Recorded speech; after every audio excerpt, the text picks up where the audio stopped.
Hey guys, what is going on? And welcome back to another episode of Club and Country. It's episode number 26. The World Cup is over. We are back to matters in the Serie A, and today we return with two massive games at home to Juventus and away against Sampdoria.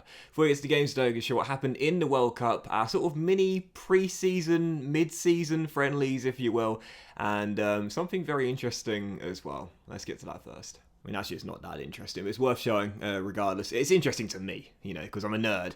But basically, as you can see, I forgot to show you this in the last episode, so I thought I'd start with this. First and foremost, there are two things that you guys needed to be aware of. Firstly, I've got a new contract that happened at the end of September. Shock horror. I mean, I deserve it, right? I mean, seriously, we have had an amazing season with Brescia, and I've signed a new 3-year extension here at the Rigamonti, 30 grand a week, so loving that, more secure in my position here. You'll also notice as well the training facilities, I discussed it, they have now finished work. That was completed at the end of September as well. And also, I asked the board to improve our youth recruitment, and they accepted that request as well. So as you can see now, in terms of the facilities here at Brescia, we have excellent training facilities. Before that, they were great, which means we're one away from the best they can be, which is state of the art. And we also have good youth recruitment now as well. Unfortunately, I can't seem to find a place where I can request better junior coaching.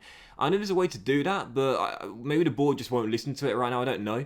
But I am planning to improve the youth facilities, the analysis facilities, and again, the academy coaching at some point when I'm able to. Right now, I don't think I can make any requests in any of those areas. But yeah, new contract for me, better facilities as well. So Brescia as a club and me as a person are getting better. Next up, we have got our youth candidate preview as well. That happened a few weeks ago, and as you can see, once again, it's mostly negative as opposed to positive, unfortunately. As I often say, I don't really get much luck in the youth intakes in my FM saves. We've got a healthy number of new fullbacks coming through, but the fullbacks coming up are not the best, and that's all.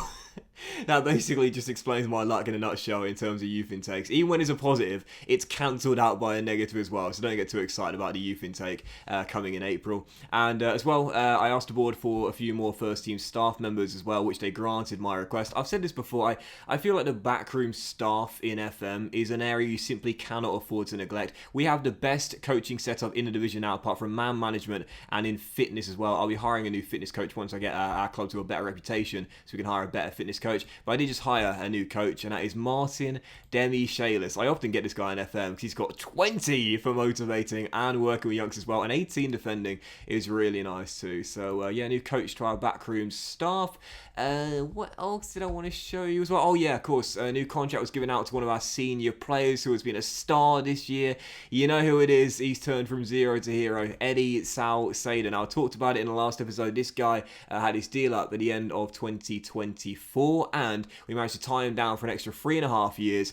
But the big bonus, minimum fee release clause, it's gone. Yep, just like Sebastiano Esposito, it was one of those clauses which I could remove and exclude this time. The agent didn't lock it in, and I decided to chip it out and not let them come back with a contract which would include it. So yeah, Esposito had his taken out, Salcedo has had his taken out. He's now on 34 grand a week. It's a 4.5 year deal, but there's also an optional contract extension by the club for an extra 2 years as well. So theoretically, this is like a 7-year contract, basically. A 6.5, 7-year contract for Salcedo right here. So, yeah, we have got Salcedo and Esposito, the Inter boys, tied down for all of their prime years. Buzzing about that. And, of course, I know you guys will be very interested in what happened in the World Cup in Qatar in 2022.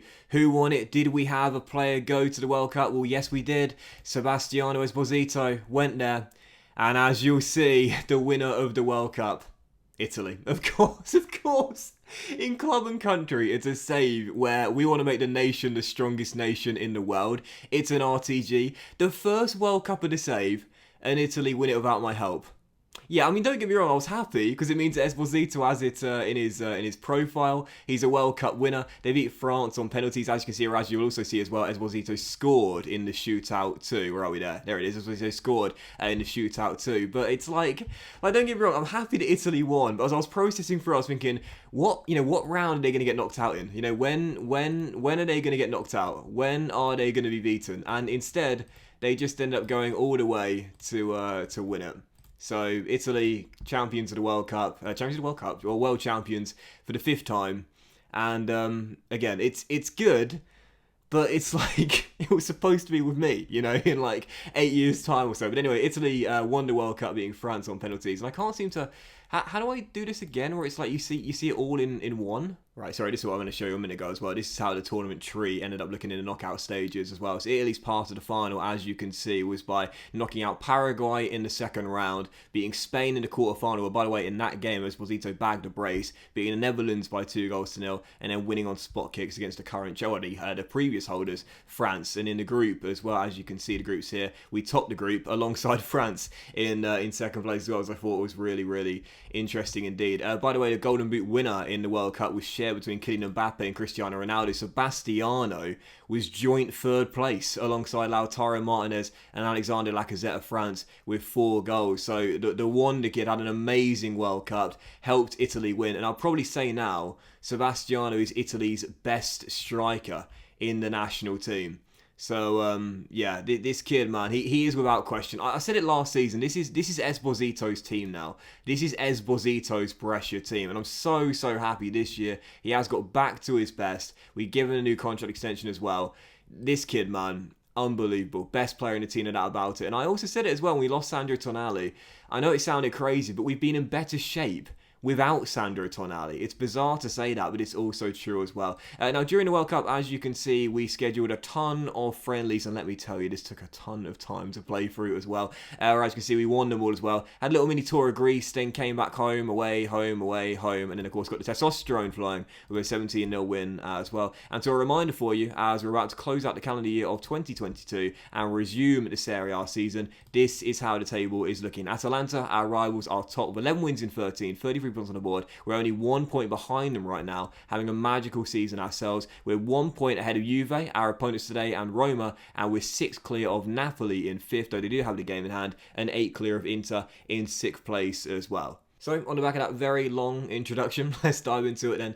First of the 2 games today, it is indeed Juventus at home. First game back since the break, and let's hope we can pick up where we left off on the back of the win against Napoli in the final game before the World Cup. So, into the game, as you can see, we'll stick with the gegenpress. I used it in every single friendly in the run off camera, non-competitively. And I've got to say, man, like the 5-2-1-2 will always be in our arsenal, because I love the tiki-taka. I love the way we move the ball around, but I can't deny it. This has been our best system for the save, so let's keep it going. On the injury report, only Papetti is down with a slight knock. Everyone else is fighting fit, and this is our team for the game as we resume the Serie A for Brescia. Ordero in goal, back four of Muri, Sestano, Armin, and De Pauli, with Storaro, Murgia, and Viviani through the middle. Salcedo and Dalmonte are on the wings, and Esposito, can he return with a goal after the World Cup? Let's find out. On the bench, Gasparini, Parola, Bonifazi, Magnani, Ravazzi, Barbieri, Iglio, Mazzai, Zaccagni, Getzi, Picardi, and Battaglia as well. First two at Rigamonti, huge game here for Brescia. Let's return with a win.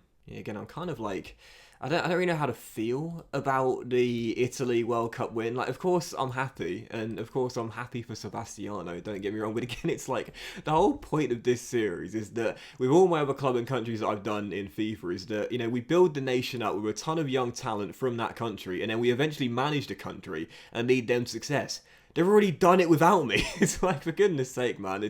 It's kind of like, it's positive, but it's also negative in a way as well. But either way, I guess what we'll have to hope is that in a few years' time, Italy will sort of lose their stature a little bit, and we'll have to come back and rebuild them. I don't know. I guess we'll have to wait and see. First highlight here, 46 minutes in. Paolo Dybala steps inside and shoots, and it's the post, and De Pauli clears it away. Still 0-0. I feel confident, but the worry for me is that we come back from the World Cup with some difficult fixtures after the break, and we only win like 1 of 4 or 5, and then we'll start to wonder whether we're good enough to maintain the form we showed in the first half of the season. We've got some really difficult fixtures in January. And Isco is played forward by Cristiano Ronaldo, who should make it 1, and he doesn't because Ordero makes a flying save to his left, but all the chances are falling to Juve. They win this game, they leapfrog us, and they could possibly go top if Atalanta lose to Napoli as well. 10 minutes in, fast start by the visitors, but still 0-0. Actually so disappointed that we didn't see Salcedo get a call up to the Italy squad as well. I definitely felt like he deserved it, but this man, Esposito, definitely deserved it, and almost gave us the lead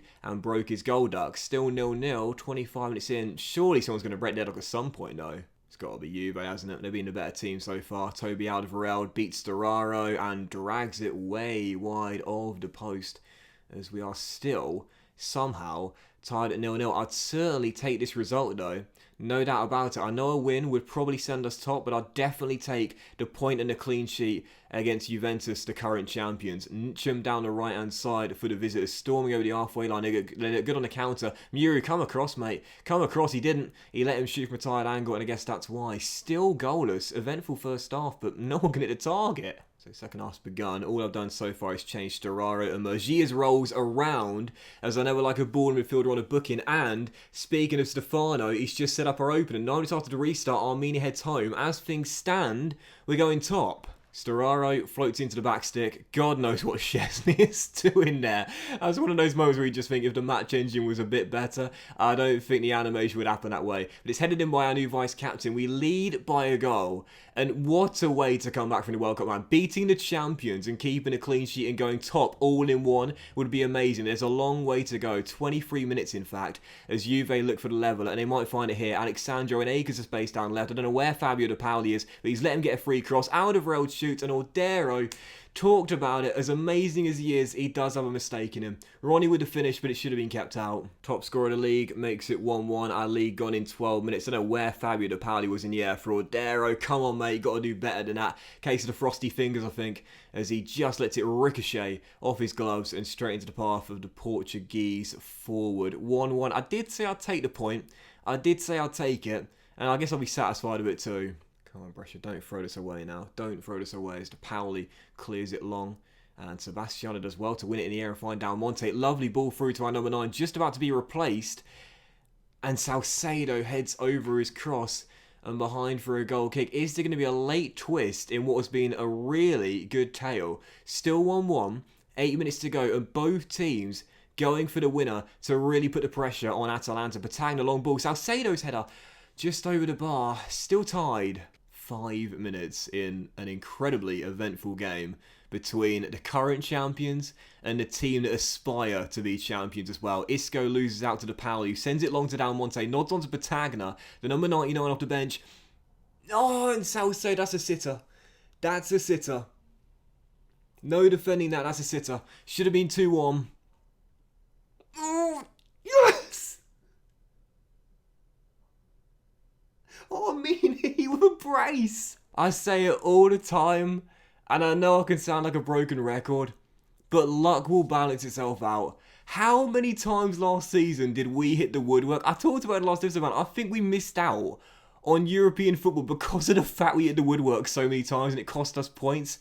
But this season, we've got the luck in our favour. It balances itself out. Believe me when I tell you that. Ronnie, long ball forward. Tistana, be careful, son. Back to Ordero, who hoofs it long. Still got to see the game out, though. Still got to see the game out. A rebound goal from the woodwork being rattled. Everything has been going in Brescia's favour this season, man. Salcedo tripped by Pjanic. That could be a straight red. And if that's the case, it's surely over. We're going top. What an incredible way to return from the World Cup.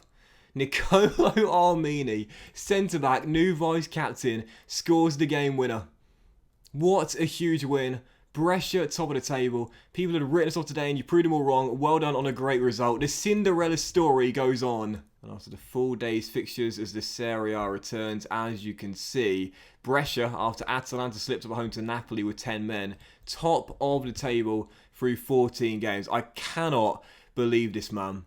Joint second best defensive record in the division, I believe. Yes, indeed, tied with Lazio, second only to Napoli. 27 goals on the board, third highest scorers in the league. Totally different to last season where we couldn't hit a barn door with a banjo. But most importantly, fewest amount of defeats, 11 wins in 14, and top of the table by a single point over Roma and our rivals Atalanta. This is beyond my wildest dreams. You know the thing is that now we're about to go into a transfer window, which is really bloody annoying because obviously we got so much young talent and there are loads of clubs that are interested in signing our players, and why wouldn't they be with the form that we've been in this season and their relative age being so youthful as well. So what we're going to see is, unfortunately, a few of our players are probably going to have their morale hampered a little bit if I reject bids for them. The likes of Sistana, wanted by Roma, Parola, wanted by Man City, still. De Pauli, wanted by a couple of Chinese clubs. I think he won't mind if we reject those bids, though. Muru is wanted by one of his old clubs, Cagliari, as well. Del Monte, wanted by Parma, too. Thankfully, no interest in Salcedo and Esposito, our main two players. But, yeah, this is, like, we don't want the transfer window. We're not going to make any signings. We're not going to make any moves. At least that's not the plan right now. So, we don't want the transfer window. It's just a negative month for us. And just before our game on Wednesday night, Juventus are playing Atalanta on Tuesday. And as you can see, Juve back on track with a win there by 2-0, which I think I probably prefer, really, because it means that if Atalanta would have won, they would have retaken top spot. Instead, due to Ronnie's brace, we remain top, regardless of whether we lose our game in hand tomorrow night. Although they're going to, if Roma win their game, who have Roma got in their next one? They have got, Lecce at home. That's a banker there, and out about it. So yeah, we will have to beat Sampdoria if we are to stay top to begin with the first game in 2023.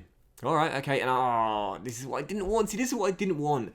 Bids coming in for bigger reputation clubs for our key players. Andreas Sistan has been amazing this year, like he has been throughout the course of the series. He wants to go to Roma, and if I reject this bid, he's going to be unhappy. Thankfully, he's not expressed a disappointment yet. However, these pre-concerns, they're always like niggling doubts for me, starting to consider whether we should be looking to move to a bigger club. That's not the only player in this club that has that pre-concern.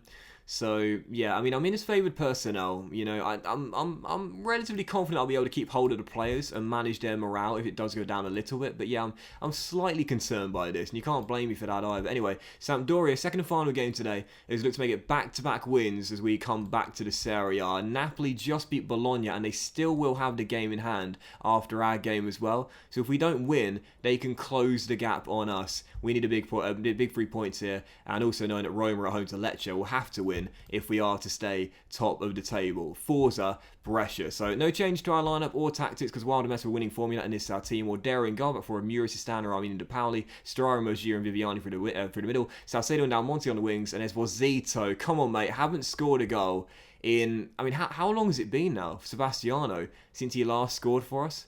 I mean, 1, 2, 3, 4, 5... Surely not longer than that.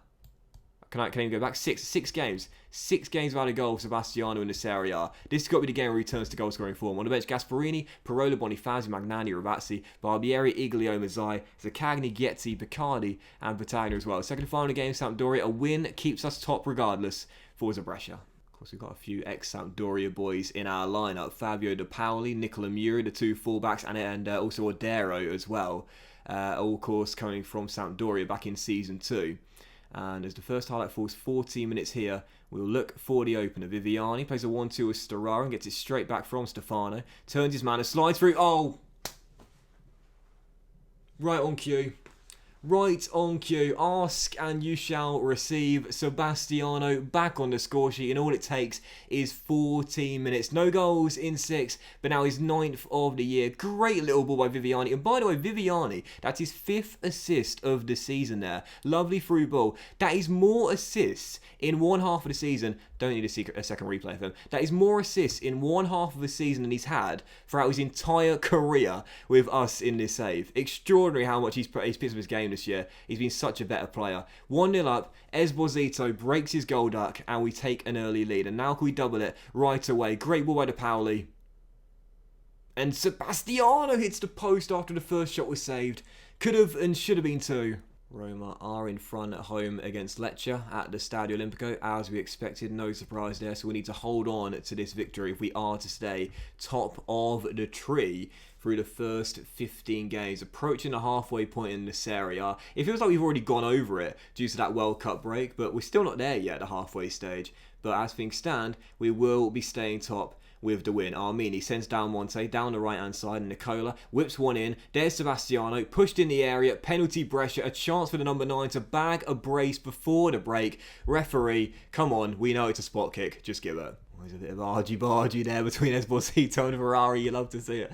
But anyway, chance here to go 2 goals. Again, these are the moments, and I hope that FM do make the change next year. These are the moments where we don't need this. It's obviously a penalty. The ball's still in play, and it's clearly in the box. Just award it. Just award it. We don't need that. Anyway, penalty here. Sebastiano to make it 2 and announce his comeback.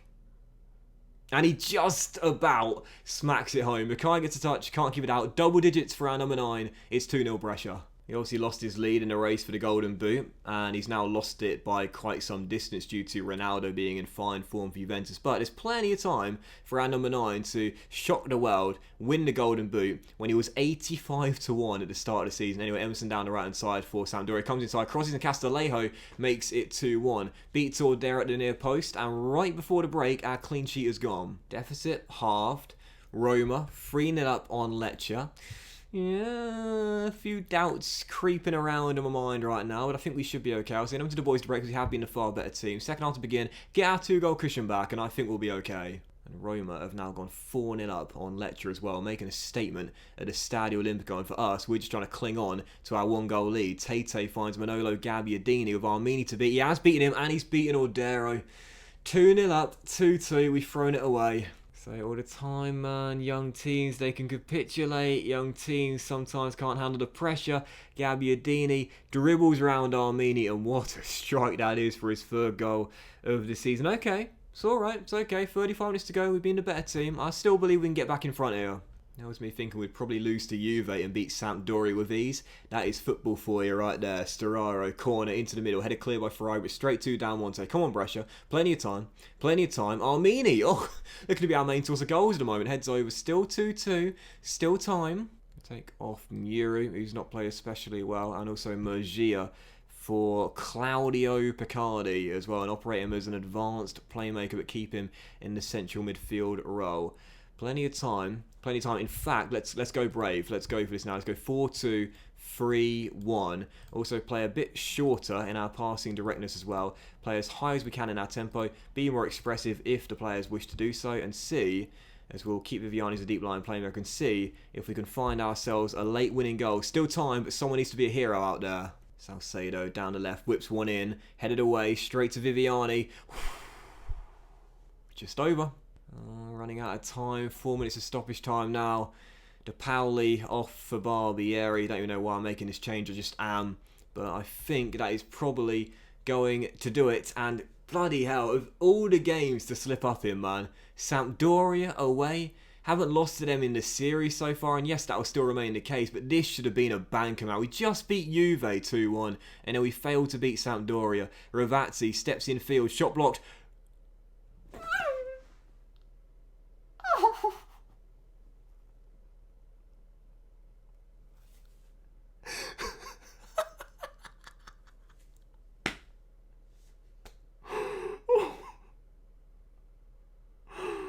Jesse Lingard no longer. Yes! There's no time. It's over. It's finished. Brescia win it through Claudio. CP14. Get the fuck in. You are joking me. You are. I tell you this right now, man. You know, I often get asked this question. If I could only ever play one game for the rest of my life, what would I choose? Football Manager. I love this game to absolute pieces. Claudio Picardi, the hero, in the 94th minute keeps Brescia top of the table. Esposito breaks his goal up with 2 in the first half. And CP14. Do you know why he scored that goal? Do you know why he scored that goal? Let me tell you why he just scored that goal. His determination stat went up to 13. That's why. That's why. He's got more determination to prove everyone wrong and shake off the nickname Claudio Jesse Lingard Picardi. He's still the next Roberto Baggio. Oh, he's not Roberto Baggio now. He's Demetrio Albertini. Why is that changed? I don't know. But anyway, Picardi wins it in the 94th minute. Get the fuck in, man. Come on. So as Esposito draws closer to Cristiano Ronaldo in the top scorer chart, Brescia do fend off Roma in the dying seconds to remain top of the table. We're 1 point clear of them. We're 4 clear of Juve and our rivals Atalanta. Now 8 clear of Napoli, though. Of course, they do have the game in hand. And 13 clear of Milan and 14 clear of Inter as well. You know, I said it, I think it was the last episode or maybe the episode before that. If we don't make European football in some form for next season, I'll be very disappointed, but fuck the Conference League, forget about the Europa League. For me, it's top 4 now. It's top 4. I know we're not even half the way through the season, even though it feels like it, but for me, we've got to stay in the top 4. I don't know how long we can keep ourselves top of the table, man. That was definitely a wake-up call there against Sampdoria, but that's where we are right now. What a way to come back from the World Cup, man. A big win over Juve and a thrilling 5-goal win over Sampdoria. That was this episode of Club and Country, guys. So big thank you for watching. Really hope you have enjoyed. If you did, then please do drop a like. Much love to you all, and I'll see you for the next episode. And you know, we got to come back with Roma and Inter Milan, right? That could be an early potential title decider at the Rigamonti, and then Inter away at the San Siro as well, as they try and get themselves back in the European reckoning. Have a great day, guys. Much love. What a thrilling finale. And I'll see you for an episode which you won't want to miss very soon.